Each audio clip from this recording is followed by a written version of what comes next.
Aujourd'hui, un mot est devenu sacré, féminisme. Mais attention, il ne s'agit plus toujours de revendiquer l'égalité réelle.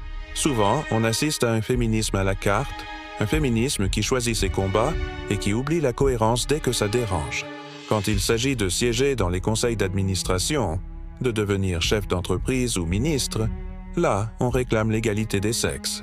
Mais quand il faut aller dans une usine poussiéreuse, travailler de nuit sur un chantier ou s'engager au front en temps de guerre, là, l'égalité disparaît. Plus personne ne réclame le droit d'y être. L'égalité, ce n'est pas un buffet où on choisit ce qu'on aime. C'est tout ou rien. Et devant la justice, c'est encore pire. Les hommes sont-ils toujours privilégiés? Pose la question à un père qui perd la garde de ses enfants systématiquement, ou à un homme accusé à tort, mais déjà jugé médiatiquement. Dans nos tribunaux, c'est souvent la femme qu'on protège. Et dans les médias, l'homme qu'on exécute, est-ce ça l'égalité?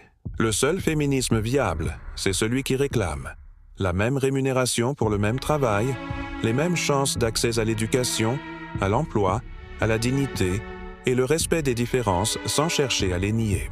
Ce combat est juste, mais il est incompatible avec une attitude de victime permanente ou avec un discours qui pose l'homme comme un ennemi par principe. Et surtout, ce féminisme-là détruit les familles.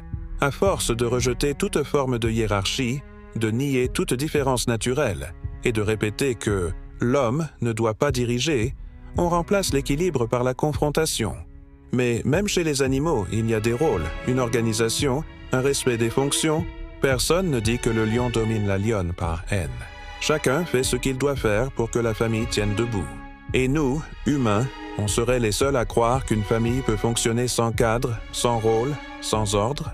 Nos mères, nos grands-mères, nos reines commerçantes, nos guerrières ont porté le poids du monde sur leur dos sans conférence, sans hashtag, sans ONG. Leur féminisme, c'était du concret, pas des débats télé ou des slogans TikTok. Le vrai féminisme ne cherche pas à remplacer les privilèges masculins par ceux des femmes. Il cherche à supprimer tous les privilèges injustes. Mais tant qu'on demande l'égalité seulement quand ça nous arrange, on ne construit pas une société juste. On construit une société fragile, faite de rancune, de déséquilibre et d'hypocrisie.